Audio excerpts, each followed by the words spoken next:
Good morning, everyone. We'll give it another minute for those who are joining.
All right, good morning, everyone, and welcome to our webinar, Equipping Boards to Effectively Address Australia's Modern Slavery Act.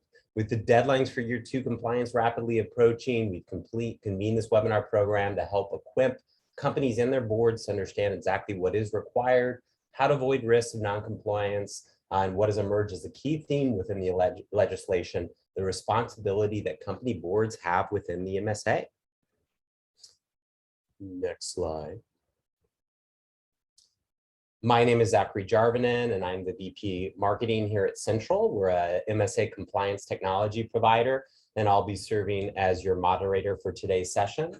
And we're so fortunate today to have an incredible panel of speakers. It's going to be everyone's in store for a great talk. Leading this discussion, Alexandra Banks, Director of Climate Change and Sustainability Services at Ernst & Young. Sharon Morris, General Manager for ANZ at the Chartered Institute of Procurement and Supply, and Jenny Stanger, Executive Manager of the Anti-Slavery Taskforce at the Catholic Archdiocese of Sydney and a member of the MSA Expert Advisory Committee. In terms of agenda, what we're going to cover is current responsibilities, what the board is required to do, kind of scene set.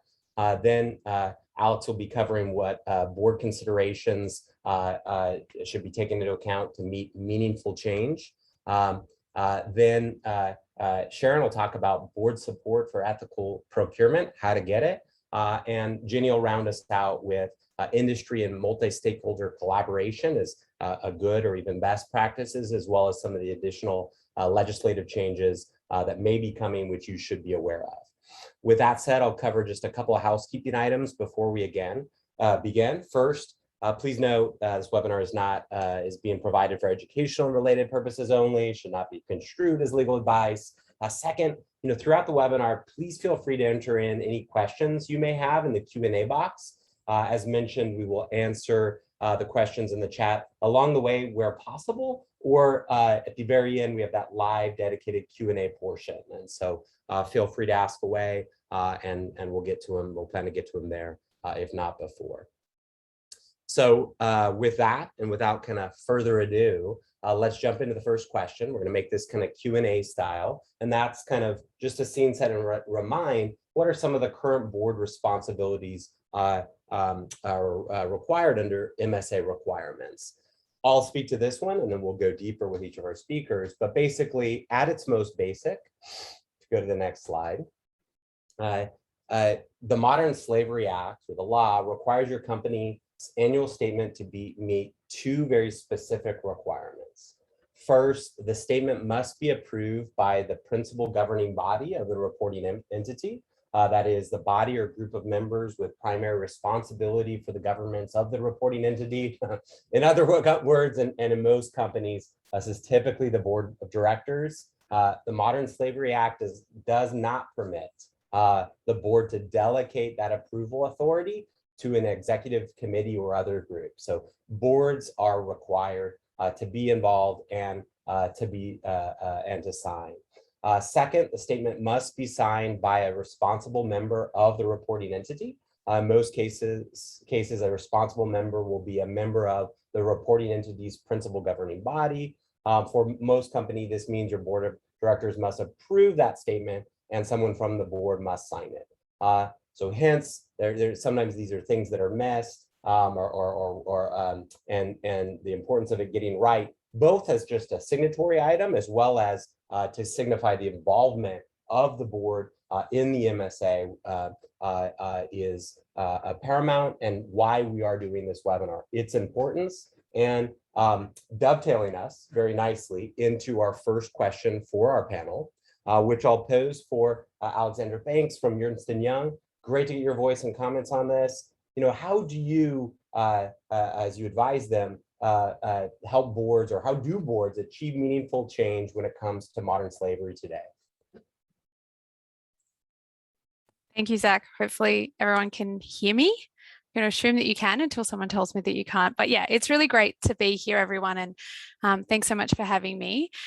As Zach mentioned, I work with a lot of organisations in and around Modern Slavery Act compliance, and increasingly speaking to boards about the process of reviewing and approving the modern slavery statements. So we know that there are no penalties associated with non-compliance of the Modern Slavery Act. A lot of the drivers for compliance are actually around reputational risk, but there are actually other consequences for inaccurate or misleading disclosure. So I wanted to actually start with this point about, what boards need to be aware of or careful of in their review and approval of modern slavery statements. And we know that when a board approves a publication of a modern slavery statement, they're actually making public representations about the management of risk of modern slavery issues within their organisation. Definitely encourage those of you out there who are having conversations with your boards or preparing documents to go up to your boards as they sign off on your modern slavery statements to take a look at this publication from Herbert Smith Freehills and the Australian Institute of Company Directors. It's a really great resource. And what they talk about in that document is 3 types of risks that boards need to be aware of. The first is around regulatory action. While there are no penalties associated with the Modern Slavery Act itself, of course, board members have directors' duties, and a particular director's duty that may be relevant here is the failure to exercise skill, care and diligence by appropriately managing and disclosing on modern slavery risks. We haven't seen this play out yet in Australia, but it's something that's playing out interestingly in other ESG issues, and we expect that this may be something that becomes of interest and increasing scrutiny in the coming years. The next one, and I would say the next 2 are those that I have seen more relevant for the Australian community right now. And the first is around consumer action. So of course there is a power within Australian law under the ACCC to make consumer claims, particularly for complaints around misleading statements around ethical sourcing.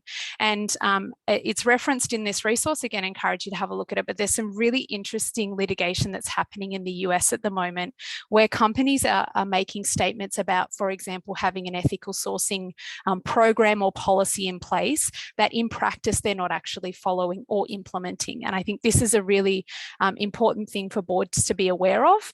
What do you say that you are saying and doing, and are you actually doing that in practice? The next one is around consumer class action. And we've seen a lot of interesting class actions, for example, in the confectionery space around representations regarding supply chain practices, for example, not having the use of child labour within a supply chain, and it turns out there actually is child labour within that supply chain. The last area that boards need to be aware of is shareholder action, and we've seen some really interesting examples of this in Australia already. Shareholder requisition resolutions and also class actions. We're seeing increasing questions come up in companies' AGMs, questions from shareholders or investors about supply chain management. And what I've observed in this shareholder action space is that shareholders are really literate about modern slavery risk management. They're asking very, very very specific questions. It's not just a matter of saying, are you aware of modern slavery and are you doing something about it? We're seeing investor inquiries about, the nature and number of audits, the closeout of non-conformances raised in audits, the grievance mechanism and responses to grievances that are raised in that program. So it's becoming much more sophisticated, the way that shareholders are investigating the management of modern slavery risks and other human rights issues. The other thing that I just wanted to touch on here was some of the trends that we saw in the first year statement that boards should also be aware of as they sign off and ensure that the statements that they're signing off on are actually compliant with all of the regulatory requirements. Many organisations have received in the last couple of weeks an email from Australian Border Force letting them know about areas of non-compliance within their last year's statements and asking them to be particularly focused on or careful of that in preparing their second year statement. There are some trends in that feedback, and the first really significant trend is around consultation. So that's mandatory reporting criteria about consultation in the preparation of a modern slavery statement. And there was a lot of pushback or a lot of feedback from Border Force about the actual disclosures around how you consulted.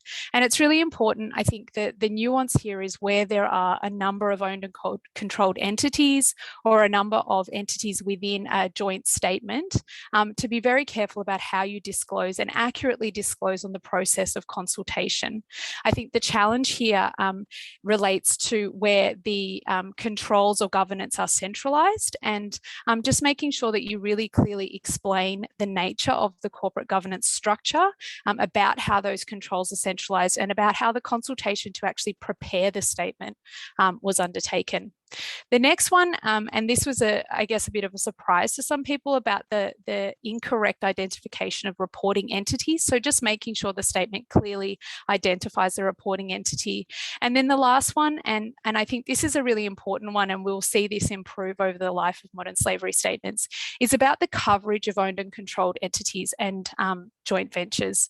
It's a requirement of the Act that each of the reporting criteria covers off, not only on the reporting entity, but also any owned and controlled entities and joint ventures. So, where you're talking about the risks of modern slavery, actions taken to address those risks, etc., you need to ensure that the statement is covering off on each of your owned and controlled entities and joint ventures. So boards really need to be careful about actually complying with the basic requirements of the Act, but also be careful about what's actually being said in the statement and making sure that the three points on the bottom here are actually covered off. So the first question is, are there any omissions or understatements of material risks? Are the disclosures true and balanced? And can forward-looking commitments realistically be delivered upon? I think it's really important that boards consider this as they do any other public statements, particularly listed companies in Australia.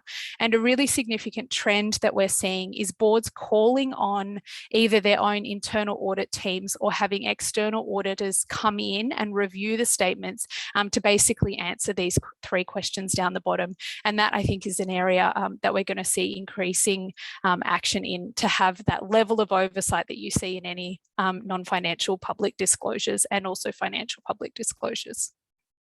If we can go on to the next slide, I have 5 questions here that I would be encouraging boards to be considering as they review the modern slavery statements for this year. And for those of you who are preparing modern slavery statements, and I know many of you are, or perhaps you're reviewing them as well, I would also encourage you to think about these 5 questions. The first one is about, are we actually making progress? And I think I've heard lots of people talk about this in lots of different ways, the journey, the dreaded modern slavery journey, but it's really important that boards are aware of the business taking too long to get its head around the risk without actually doing anything or changing anything in real terms. It's very important that boards are considering whether real and measurable impact-based targets have been set and how the business is tracking against those actual targets. The next question is about showing year-on-year improvement in both action and disclosure. Lots of boards are asking us right now, how do we make sure we're publishing a really good statement that shows year-on-year improvement? And my first question is also always when I'm asked that, have you actually changed or done anything differently this year? So to be able to write about having year-on-year improvement, you actually need to have meaningful year-on-year improvement in the actual program of work. There is a risk of duplicating content from the first statement where there's not a lot of action that's actually taken place. And I would caution those of you who are preparing or reviewing statements to be aware of this. Obviously, the statement needs to be a standalone document in and of itself, but keep duplication or limit duplication wherever possible. I would also encourage organisations who have made commitments in prior years' statements to respond to those commitments as they go forward. And I think noting the risk on the prior slide about making forward-year commitments that can actually be backed up, it is really important that accountability is woven into the statement. The next area is one that we've been talking to so many organisations this year about, and grievance mechanisms and the handling of grievances and remediation is a really important topic. But it's very important that businesses turn their mind to having a plan of action in place if modern slavery is found. We've observed many organisations kind of being caught out where they identify instances of risk or actual adverse impact through their due diligence process, and they're not having a prescribed process in place of what to do. This is not necessarily, a whistleblower policy. It's what is the protocol, the escalation process, the handling process, the timing of what will actually happen when this comes up. It's much better, I think, to have a plan in place before you actually have to do it in practice, and then you can test that plan out. The next one is about measuring of progress. And I think this is something I'm hoping to see significant improvement in the year 2 statements about how you measure the effectiveness of the actions taken to address risk. Many organisations, as they've set up their processes, lack effective programs to monitor the effectiveness. And what we're seeing is leading up companies are really starting to delve deep into these metrics and KPIs to determine how effective their system is. And for a board, having really good metrics and KPIs for the program effectiveness is a very good way that you can gain comfort over the system that sits under the statement that's being reviewed. The last question that I really encourage boards to think about is, are we actually meeting the expectations of our investors and our stakeholders? If you're being asked consistent questions from investors about modern slavery, is the modern slavery statement actually responding to that need for information?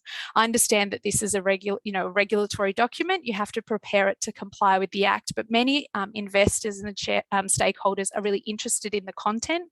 So ensuring that the document is responding to the specific information that you're being asked for can actually create a lot of efficiencies, and it's something for boards to think about as they review. My bonus question at the end here for boards to be considering is one that's come up in the last couple of weeks and months as we've been reviewing statements, where often a board is quite ambitious or has quite high ambitions for the modern slavery program. Often we hear statements about a zero tolerance, a very low threshold for risk, etc. And what we don't see is at that same time that commitment is being made, a conversation about the level of investment that is needed to meet that commitment in practice. So I really encourage boards as they go through this process of reviewing the statements to think, what is our ambition? What do we want to be able to say about our program? And are we actually investing enough as an organisation in achieving that outcome? I think that's all from me, Zach. Hopefully I didn't go too much over time. Not at all. Thank you so much, Alex. Really appreciate your insights and voice on this matter. Moving over to Sharon, who from the Chartered Institute of Procurement and Supply, you advise procurement professionals and related on this all the time, would pose this for you. How do you give board support for ethical procurement? Would be great to get your inputs on that. Thanks, Zach. Great to be involved, and a warm welcome to everybody. And firstly, before I start, I'd like to acknowledge the country I present from, the lands of the Wurundjeri Woi Wurrung and Bunurong people of the Kulin Nation. They're actually the traditional custodians of the land on which I live in Melbourne, and I pay my respects to their elders past and present. and extend that respect to all Aboriginal and Torres Strait Islander peoples attending today. Just a little bit of background as to who the Chartered Institute of Procurement and Supply is. We're actually the world's largest professional body serving procurement and supply professionals. And we see our role as promoting good procurement practice. We've set the professional standard for procurement and supply, and that standard is known as MCIPS. And to reach that standard in procurement and supply, we offer qualifications to help individuals. And quite relevant to today's audience, we also run short courses in ethics, probity and integrity in procurement and supply. But we also help organisations and, more importantly, procurement functions excel in procurement and supply through providing expertise, tools, benchmarking and certification. And really, CIP's purpose is to ensure that procurement and supply chain management professionals and their procurement functions have the capabilities and also the responsibility to deliver sustainability goals for their organisation. So what's at the heart of everything we do, and really the reason we were awarded a Royal Charter in the first place, the Chartered Institute, is to deliver public goods. So in my time with you, I promised to touch on ethical procurement and talk through how to get board support of ethical procurement, and also turn it on its head and what the board should be asking of their procurement functions. So let me just share my slides.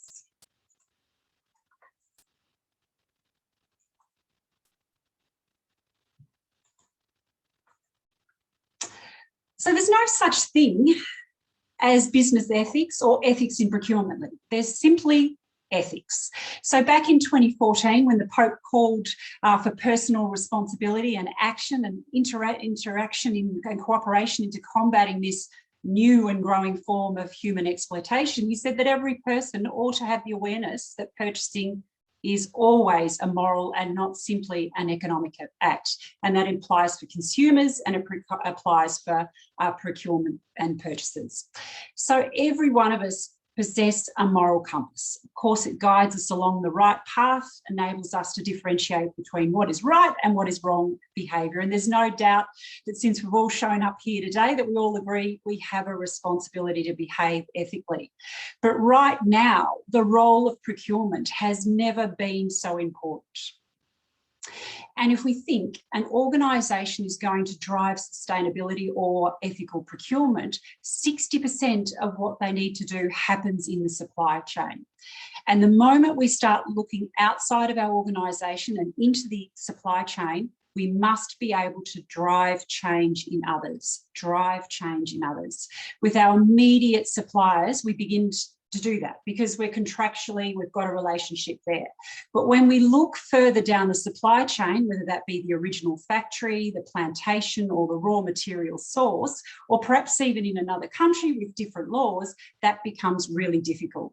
And this is the bit where organisations are really floundering.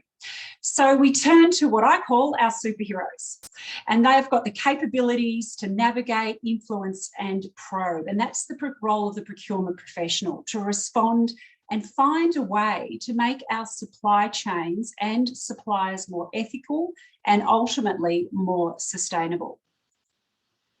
So what is ethical procurement? Well, ethical procurement adopts a whole process which incorporates the net benefits for the buyer, the organisation and the wider world. So that's people, it's profit and it's planet. So this approach considers the impact of not only ethical, environmental, economic and social factors, but it's not just the price of a product or service. So how are we all approaching modern slavery? Are you approaching it from the perspective of addressing the legislative requirements, the risk, the compliance perspective, or so you're not caught out on the front page of The Guardian? Or is your business looking at this authentically and addressing a broader duty of care? Alex mentioned earlier that, we acknowledge that organisations need to provide a statement with no penalties. And you aren't responsible for what happens in other jurisdictions, other geographies. But organisations really need to broaden their view, as it will be broadened at a later date. And you know what? It's just the right thing to do. So if you think about ethical behaviour, It's the responsibility of everyone working through an organisation, but especially in procurement and supply roles, because they have direct involvement with suppliers. So there are 3 general rules of ethical behaviour and how it relates to procurement. It's not rocket science. 1, buyers must act in the interest of their organisation and not in the interest of themselves. You can't accept gifts, you can't accept favours. 2, buyers must act ethically towards suppliers or potential suppliers. Treat everyone professionally and with respect. And number 3, buyers must uphold ethical standards set by their profession. And for procurement and supply, that is the CIPS Code of Conduct. All of our members sign up to a Code of Conduct and complete the ethics e-learning test. That's something that's done annually, and it demonstrates their commitment to ethical, sustainable and social procurement. But to carry out ethical procurement, you need to create clear policy on behaviours. So remember that, drive change in others. So we need to be transparent, and that speaks to policies, procedures, procurement processes and the treatment of our suppliers. Organisations and their staff must be accountable for their actions. Staff must be aware of the policies, and there needs to be regular training undertaken to maintain that awareness. And good management practices should be adopted within the organisation to demonstrate commitment to ethical conduct. Policies, procedures and processes should focus on prevention of malpractice rather on detection after the event. And appropriate control should exist within the organisation to monitor that procurement activities and ensure compliance with policy. And finally, confidentiality is absolutely key, a key principle of behaviour. So how to get support for ethical procurement? The procurement function needs to provide assurance to their board that they've got this covered. So how does that look? Know the legislation. You've demonstrated to the board how the legislation relates to your organisation. That is, you've outlined to the board that you understand the intent and the organisation's responsibility under the legislation. And what about reputation? Alex mentioned earlier about stakeholders and shareholders and how much knowledge they've got in this space. And, you know, reputation will get a board's attention. Have you shown how supply chain malpractice can actually have a major impact on your organisation's reputation, resulting in loss of consumer confidence and ultimately a decline in revenues? And what about supply chain awareness? Do you know your supply chain? Have you demonstrated to your board that you can map your suppliers and identify strategic suppliers? Can you show traceability at every stage throughout the supply chain? This really helps increase supply chain visibility and improve quality systems and ultimately reduce your risk. And speaking of risk, are you demonstrating that you are addressing risk? The board really needs confidence of due diligence and risk-based process. So have you identified specific high risk in the supply chain? For example, risks associated with specific countries or human rights, as the case is today, or production processes. And show the analysis of working conditions in your supply chain. Now, this can be done through supplier visits, questionnaires, and if it's offshore, have you actually visited the factory? Okay, I know we're all in lockdown and can't get through the borders, but you can actually consult with local NGOs or international experts to get this advice. Or perhaps consider researching what your peers and competitors are doing in this space. One of the most efficient ways to target modern slavery in supply chain is to target the sectors in the supply chain, suppliers that are known for areas of potential issues, and complete high-level audits, for example, in the cleaning companies or on the labour practices for fruit picking or horticultural activities. And demonstrate that you've addressed the risk. A really great starting point is to show that you've created a supplier code of conduct, holding our suppliers so that they're accountable for compliance. Or you may have also developed policies and processes to address modern slavery risks and can show you're providing training around modern slavery to both your staff and also your suppliers. But ultimately, you've got to be honest about your situation, show the risks and what you've done to mitigate these risks. And As Alex mentioned, measurement, measure the effectiveness of what you are doing and show the board, demonstrate those year-on-year KPIs. If it's measured, it can be managed. Where we know supply chain, as modern slavery exists, what is our strategy around addressing it and reducing it in our supply chain? And how can it be captured, measured, and managed?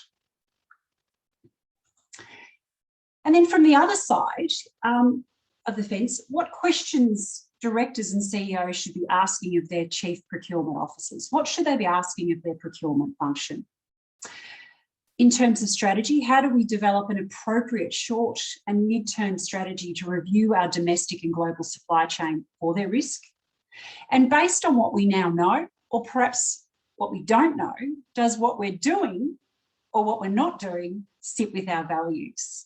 Alex mentioned ambitions, but where does that sit with our values, our core company values? And do we need external support or expertise, or perhaps a technological solution for this strategy to be effective? Can we bring in that resource? And in terms of the legislation, our board needs to be asking the function, the board needs to be asking each other, what part of this legislation is now part of our formal corporate risk agenda and our review? And do we feel we understand both the intent of the organisation responsibilities? And ask our procurement function, do our supplier contracts cover to support this legislation? And do we need support from legal to help with this? And in terms of awareness, do we in fact know our suppliers? And more importantly, do we know our risk as a board? And how many suppliers have actually signed up for our supplier code of conduct? Do we know what we're doing with regards to the audits in this space? And in terms of our customers and our stakeholders, how important is this to our customers? As Alex mentioned, it is important to our shareholders, our market, our investors. And what are we going to do when our customers ask us questions in the future? Are we prepared with a structured response? And in terms of support, the board needs to ask the question, where do we need to invest to support these ongoing commitments or to the strategy? Do we invest in people, in their capabilities so that they can identify and mitigate risks? Do we mandate our people have qualifications in procurement to ensure they understand what they're doing and how to act ethically on behalf of the organisation? That staff adhere to a code of conduct like the CIPS code of conduct, or have completed the CIPS ethic e-learning test annually, which actually covers environmental procurement, human rights, fraud, bribery and corruption. All things to consider. Have we got the right people in the right roles to address this? Do we need to invest in policy and process? And what about our technology? Is it really up to the task? Some great disruptive technologies such as artificial intelligence or the Internet of Things or blockchain that can take traceability systems to a completely new level. And what about our communications and our stakeholder engagement?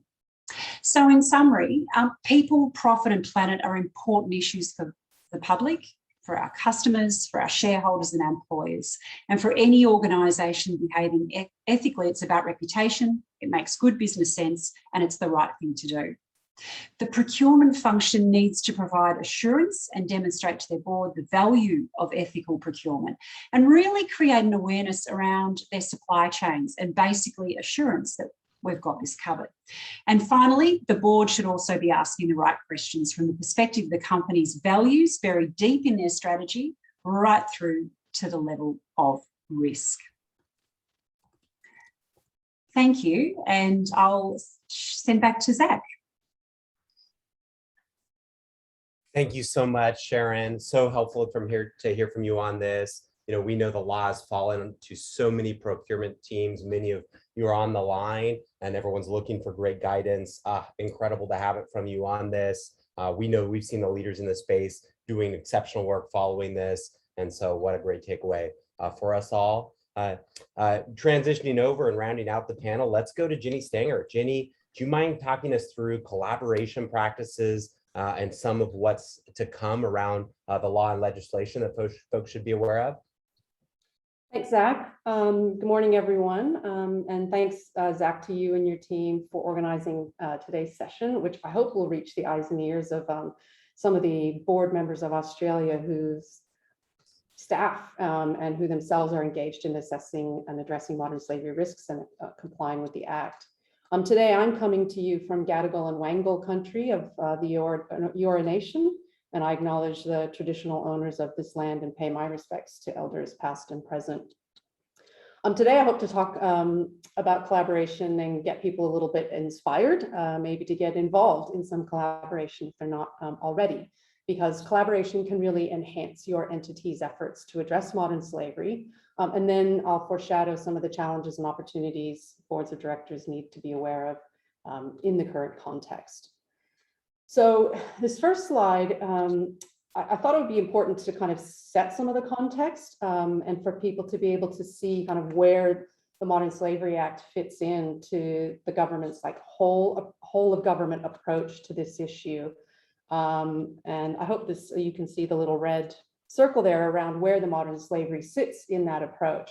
So as you can see, I mean, and I haven't captured everything on this slide, but there are at least about 20 different relevant areas of activity, of engagement, kind of starting from the left. And so if you look at the left, you'll see that criminal justice responses have long been a focus of Australia's efforts with specialist AFP teams and other agencies dedicated to disrupting, investigating, and prosecuting modern slavery crimes, both here in Australia and transnationally with overseas law enforcement partners.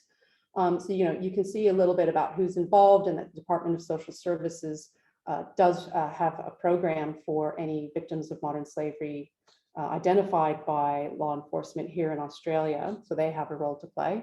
Of course, there are civil legal mechanisms also available to victims and complainants. Probably most of us will be familiar with Fair Work, and we see a lot of action from Fair Work in the press every day around wage theft and labor exploitation. So, a range of civil mechanisms and even private causes of action that can be utilized by victims and complainants. The Department of Foreign Affairs and Trade also has an international strategy and funded anti-slavery initiatives with international partners. So through ASEAN, through the Bali process, and even aid programs that address modern slavery, human trafficking, and the drivers and poverty. And then kind of moving all the way across, this is kind of where we're interested today. And people may not be aware that Australia actually has a national action plan on modern slavery, and it's a 2020 to 2025 plan at the moment. So we're kind of in the, still in the beginning phase of the implementation of the plan. And there is a monitoring and evaluation program that sits under that. And again, that plan addresses the whole of government approach, separate from the DFAT international strategy, but the Modern Slavery Act kind of fits in under that portfolio for Border Force and Home Affairs to manage. And so there's a plan, there is a national roundtable that meets a few times a year and meets directly with ministers and senior government officials. It's a mechanism for government and civil society to be able to talk to each other.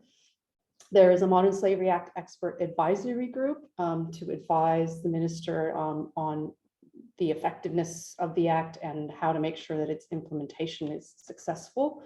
And then the government is also running the Modern Slavery Register and has to do its own Commonwealth Modern Slavery Statement. So, there is a lot of activity. And I thought it would help to just sort of set the scene for that. So if we can go to the next slide. So the Modern Slavery Act, as you can see, kind of sits amongst a lot of activity. In 2019, the Minister for Customs, Community Safety and Multicultural Affairs, the Honourable Jason Wood, said that the government plans to introduce a modern slavery recognition scheme to acknowledge those who demonstrate excellence in collaboration to improve supply chain transparency to combat modern slavery. So that was announced in 2019. A scheme has not yet been announced, but it's clear that the government views collaboration as good practice. So this will be an important initiative once it is announced, because as lots of the analysis has shown of modern slavery statements, including our analysis of 1,000 statements, showed that 76% of reporting entities did not report any industry collaboration. So because businesses are often connected to each other through common services, suppliers, and just the nature of the business that they do, it does make sense to create leverage to drive positive change via common approaches. So I thought I would try to highlight some examples for the audience to be aware of and to kind of whet your appetite for considering how you might join some collaboration. And a good example to start with is a collaboration by the Property Council of Australia.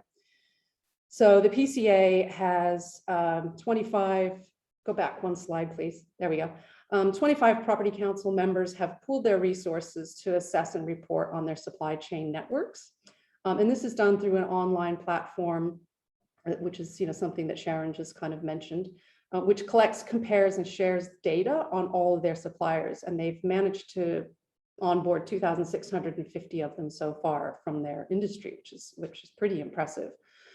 So this, creates some consistency across their industry. It streamlines the reporting process for the businesses involved. And of course, it reduces the burden on suppliers and makes it easier for them to share information with all of those members. So if you're in property and construction, this might be an initiative that would be of interest to you in terms of collaboration. And I'm sure through this initiative, there's all kinds of other like learning and peer support and networking that goes on. Next slide. So another example, which I think is really an extraordinary initiative and probably one of the most promising anti-slavery examples in our country, is the Cleaning Accountability Framework, which is called CAF for short. So it's an independent multi-stakeholder initiative that seeks to improve labor standards in the cleaning industry in Australia. And again, in thinking about just opening up the paper every day and all of the exploitation that we see going on in that industry with international students and other temporary visa holders, it's really been an ongoing issue. So to see CAF come about and that it was founded by this really diverse group of folks, Australian Super, the United Workers Union, Fair Work, property owners, building managers, cleaning contractors. So CAF works with all of these supply chain stakeholders to identify, remedy, and prevent labor rights abuses. So the focus really is on cleaning up the cleaning industry and to protect cleaners from exploitation, to drive those responsible contracting practices that Sharon would have referred to. And it does this through a certification scheme that recognizes and rewards good practice in the industry. What's so great about this initiative as well is their direct engagement with workers, and that workers have a voice in CAF and how CAF functions and what it does. So I think, probably everyone on this call who works at an office, probably you have contracted cleaning. So it's a really important initiative, even if you're not interested in joining or it doesn't make sense for you to join, it's worth looking at as a great model of collaboration. Next slide. I thought it was also important to highlight the Global Compact Network, Australia, and their modern slavery community of practice. And it's just a good resource maybe for just general capacity building on human rights, labor, environment, and anti-corruption. And for those of you for whom this collaboration idea is pretty new or you're not really sure, I think this can be a really good entry point into the world of sustainable business. And they regularly, in addition to the community of practice, are running different workshops or offerings on modern slavery. Next slide. We mentioned investors earlier, and I think investors are really going to be and should be driving a lot of the change that needs to happen. The Investors Against Slavery and Trafficking has been established to ensure that Australian companies report on modern slavery in meaningful ways and prioritize effective actions to address and identify human rights issues. So it has 34 members so far and $7.7 trillion in assets under management. And there's a really good, very transparent page on their website about who's involved. And in just last month, they produced an investor letter, and it's on their website and is publicly available as well, that refers to the importance of board oversight and of modern slavery policies and processes, and clear responsibility for implementation within the company. So the IAST group has a couple of work streams, and they are also looking at collaborative models from overseas. And I think, at least from the participants in IAST, if you are one of their investees, you will be hearing from them if you haven't already, and they will be, as has been previously said, asking, and scrutinizing statements and asking questions. So there's no doubt that investors are taking an interest and that they're willing to use their leverage to drive positive change. Probably be remiss if I didn't mention the collaboration that I'm involved with at the Catholic Archdiocese of Sydney. And Sharon, thank you for out-poping me. That was great to see a quote from the Pope, not coming from myself. So the Archdiocese of Sydney has brought together Australia's largest Catholic entities to collaborate on a modern slavery risk management program in response to the Modern Slavery Act. And risk analysis across the network has led to a current focus on modern slavery risks in medical supplies, devices and equipment, building and construction, and information and communications technology. So just to kind of give you a sense of, how we've had to kind of hone in on our 16,000 suppliers across the network, that's the chunk that we have decided to start with. So yeah, you can see that the Catholic footprint in Australia is quite large, and this is, I think, a really unique collaboration in the Catholic world as well. I'm not aware of any other such collaboration.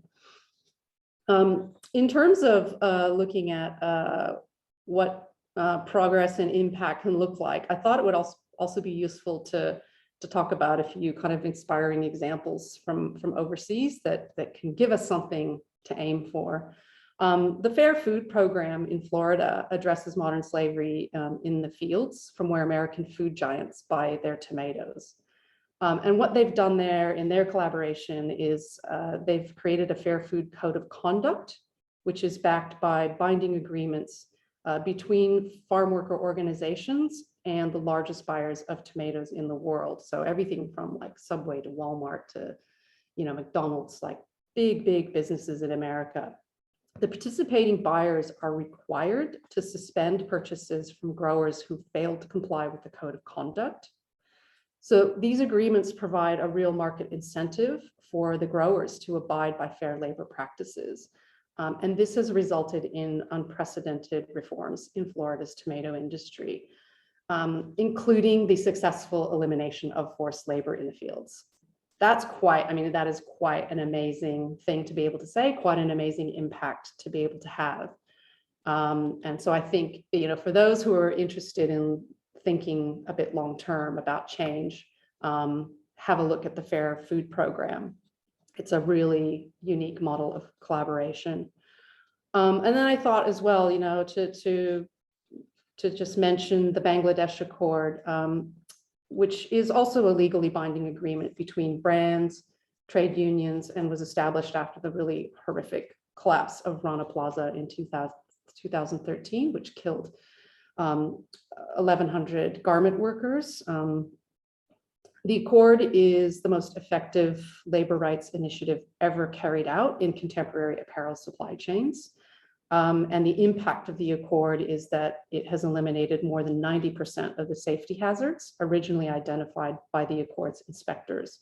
So that impacts 2.5 million garment workers who are working more safely than before. Now, it's not to say that everything is perfect in these these examples, and these are really large, long-term kind of examples, but I think, it's important to remember that a lot of these initiatives start small, and there are small initiatives and collaborations that you can research and think about if it makes sense for your organization to join. For example, the Ethical Trading Initiative, which is based in the UK, has a project with 30 brands working together on garments that are sourced from Turkey, where Syrian refugees over the last several years have become really vulnerable in the supply chain. So that's a small targeted project with a particular group of brands that have come together through this multi-stakeholder forum.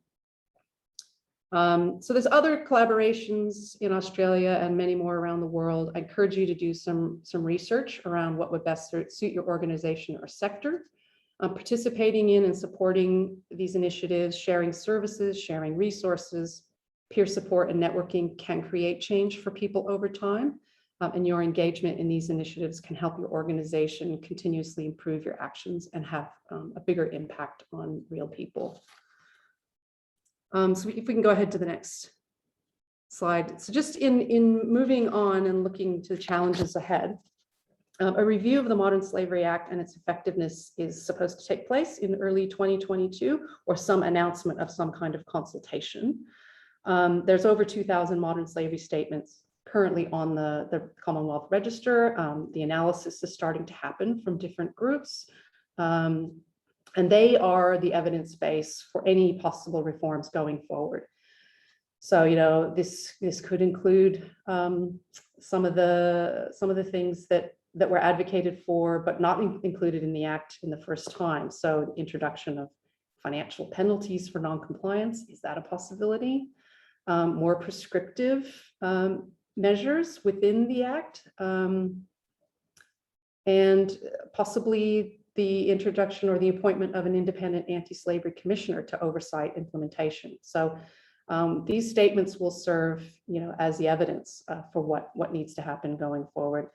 In the absence of a commissioner, boards should keep in mind that Section 16 of the Act does allow the minister to effectively name and shame entities that fail to comply. And so a lot of the possible recommendations that may resurface in the context of the review, you know, may be considered. Other reforms that could include a reduced reporting threshold, which would increase the number of reporting entities, and maybe even something like debarment from procurement for entities that can't demonstrate adequate modern slavery risk management. Go on to the next slide. So look, I'm not saying that those are for sure. I'm just saying there's some unfinished business from the Hidden in Plain Sight report that predated the Act, and we may see a resurfacing of some of these issues.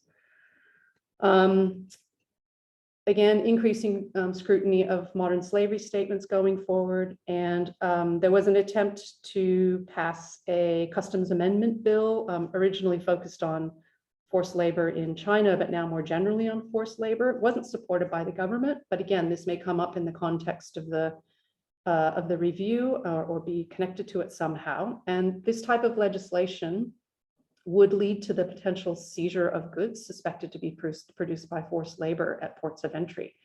So, you know, thinking about potential disruption of supply chain and how this functions in other countries, the publicity and the negative publicity around that. And look, you know, these initiatives are not necessarily Australian in origin. They follow what's happening in Europe and the United States. And there is pressure for Australia to continually take actions to kind of keep up with the Joneses, as we might say. And it's also put pressure on New Zealand to enact similar or even stronger legislation and policies. So something that we might see soon. In any case, the government is clearly, whichever government of the day is clearly committed to expanding and advancing anti-slavery initiatives. The breadth and depth of expectations and engagement is only going to increase. So boards really need to remember that this drive for continuous improvement and increasing engagement and actually increasing complexity is a reality. So my key takeaways for boards are to consider how you can meaningfully collaborate with your sector or with others now by joining existing initiatives, or consider who you can partner with to facilitate collaboration. maybe consider if you need to lead it. Maybe your organization needs to be the first cab off the rank to start something new. And this means that attitudinal and competitive issues might might be a barrier to collaboration, need to be addressed. I would say take a long-term view in relation to action planning. Sharon and Alex mentioned this. Remember that continuous improvement is required, and maybe consider building your board's expertise in human rights. Get someone on your board who understands this stuff. Get someone with real procurement expertise on your board. I think there's a hashtag, procurement belongs in the boardroom. And then, as mentioned before, most reporting entities will have a high risk of modern slavery somewhere. It's not a matter of if you find it, but when, and then what actions will you take when modern slavery or serious indicators of modern slavery are found.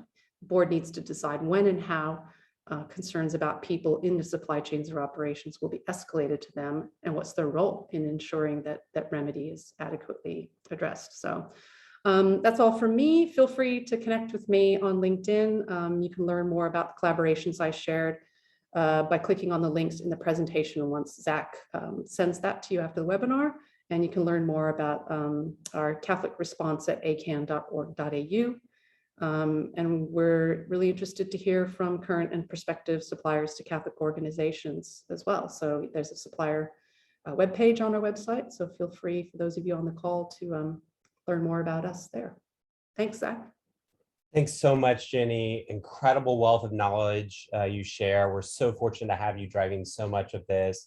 We can't thank you more. And there are other speakers. From here, we'll go through a quick final question, and then we'll go into the Q&A section. So folks see them coming in, the questions coming in. Recapping before we pivot over to that, hey, what did we say? Not only is there, if you go to the next slide, a name and shaming component of the registry that we've mentioned, but which has recently been highlighted in the news, such as the study Monash put out on this theme and so on. But additionally, the speakers today said, hey, to avoid risk, board directors should ensure the Anti-Modern Slavery Act does not omit that that in statements are not have nothing untrue, misleading, or exaggerating. Don't include aspirational plans or commitments. Don't include any confidential information about the business and so on. This is an important theme for the most basic level and the more advanced level. If you go to the next slide, to hedge against those risks, folks should focus on the scope, understanding that, the accuracy, it matters. This is a public, these documents will be available publicly. Not only and it's the right thing to do, and you need to do it in the ways that folks mentioned here. Third, understand what company has done during the reporting period, right? You need to be able to really have a good grapple on it. If you're talking to your board, and like Jenny said, we plan on sharing these slides afterwards in a boiled down version that you can use to train your senior management or your board for this. Fourth, understand the breadth and depth of your program, right? Understand, folks on the line know sometimes in year one, maybe you went only to tier one. You as organizations, we need to understand we need to push to two, three, and more suppliers. And fifth, resourcing, right? Here, see some comments in the chat. So important that the company has the sufficient resources in place to be able to address what was shared on the line today and these 5 items, etc. Make sure that you're getting, your board to be an advocate, or your senior management to be an advocate. We've heard it time and again. Many folks on the line are like, I'm bought in, but we're so strapped, right? Use this as a training and what folks said on the line to align all those things. And with that, we thank everyone. We'll move to the Q&A. For joining, thank you so much. Please do submit any other questions, and we'll begin to take those through right now. And we'll also kick off a little poll and survey. There's also, for those who need to bounce, helpful links here on the page, and the speakers were kind to share some of their information if you want to follow up with them individually, and so on. First question, lightning round, not a lot of time, but Alex, and it's actually 2. What should boards have KPIs of measurement, and what level of investment is needed? Say we agree on zero tolerance. What does that mean in terms of investment? Yeah, thanks, Zach. Maybe to the first question quickly around KPIs at the board level, or like linking exec rem or board rem to modern slavery related metrics. I think my answer at a high level is that this field is too immature for that right now. You know, it takes quite a long time to build the level of kind of standardization and agreement on appropriate metrics that are comparable across different organizations. And I think we're too early in this space right now for modern slavery.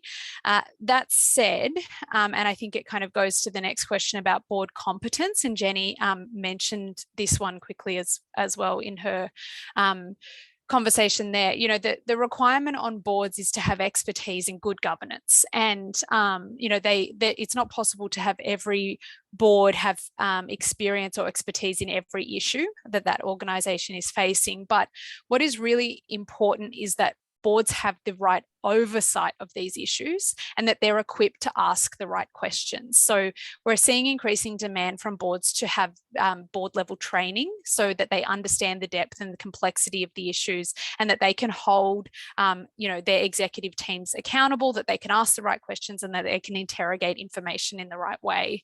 You know, hopefully over time we'll see a lot of new ESG issues come up to that executive rem or board rem level, but I just feel it's a bit immature at the moment, this industry in Australia. Nice. Your second question, just very quickly about the level of investment, and I think it goes to something actually that Sharon said, which I really loved, which is about values alignment for an organization, and being driven by you know, the core values of the organization, and asking the question about, is our investment commensurate with our values? Are we doing things that are aligned to our values, or are we doing things that are misaligned to the values?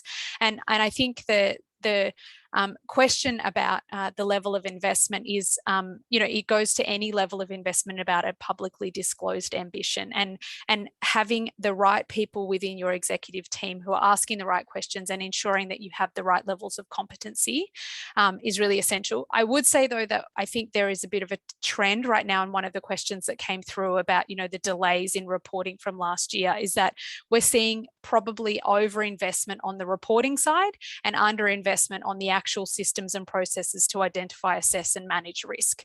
You know, it's a tail wags the dog, you know, it's the age-old issue with non-financial reporting, but if you're spending all your money on preparing a beautiful looking statement, that's not really where the money needs to be spent. It should be spent on setting up a really good due diligence system, providing your procurement teams with the right support to make the right decisions, and then, you know, the statement should be able to write itself. If your investment is solely on preparing that public disclosure, then it's probably not as aligned as it should be. Wonderful. Another question for Jenny. What do you think maybe on the agenda for MSA review? Namely, we have a note here from Tanya Harris. With the ABF extension of year one statements, many organizations are not very mature in their implementation, have limited time, right? 3.5 to 6 months to take action in year 2 reporting.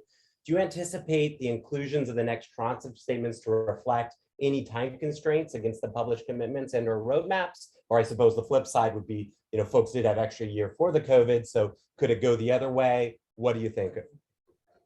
Thanks for the short question, Tanya.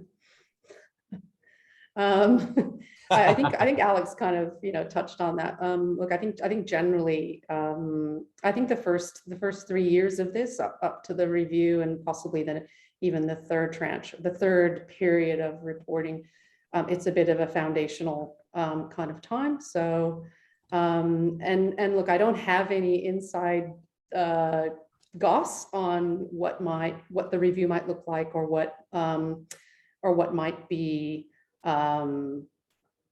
put up in relation to the review. So I'm definitely waiting, like everyone else, to find out what it's going to look like, and what the process will be, and what the mechanism will be for consultation. I hope we'll find out early in 2022. You know, it's also election time, so, you know, that may impact any outcomes from the review as well. But I think, as I said, like, whichever government of the day, it doesn't matter. Both, you know, the government is committed to advancing this agenda, and they are under pressure internationally to advance it. And look, I mean, we didn't even, I was going to throw a question to Alex about the human rights, mandatory human rights due diligence legislation, you know, in Europe, which, you know, there's a So whole group of exciting. people here who, Yep. you know, this could come out again as part of the review. This could be a #1 recommendation. Yeah. So we, in some ways, business is like really business is really leading on this in a lot of ways. And, you know, I think sometimes government is definitely following and not leading. So yeah, I think 2022 will be an interesting year to see if we get a step forward, a leap forward, what it's going to look like. But I think it's going forward no matter what. And I know that the act came, there was a really excellent coalition of civil society and business working together to advocate for the act in the first place. I know that my organization will be looking at how we can kind of put the band back together around the review. So I invite folks to contact me if your business or organization wants to be part of a collaboration on the review. Yeah, so I don't know. I think we're incredible. Folks, see the contact info there. I know we're going over. Just thank you. We thank all of our speakers again. You know, feel free to check out, obviously, to the sponsor Central. You know, feel free to check out the technology. We've included links there to a free trial and a request demo. But really key into the guidance that folks you know, placed here. If you need technology for its help, you'll find there with the on the MSA side some great resources to help operationalize, automate, includes pre-built templates and so on. But nothing completely or nothing replaces what our great speakers have shared today. And so we thank everyone so much again for attending. Let this guidance and stuff and related help you and your role to educate the board and be able to get the outcomes we're all seeking from this. And with that, we wish everyone a great rest of the day. We'll look to follow up individually for anyone else we were not able to get through, and we hope to provide, and as well as provide the slides and links to us all. Thanks, everyone. Thank you.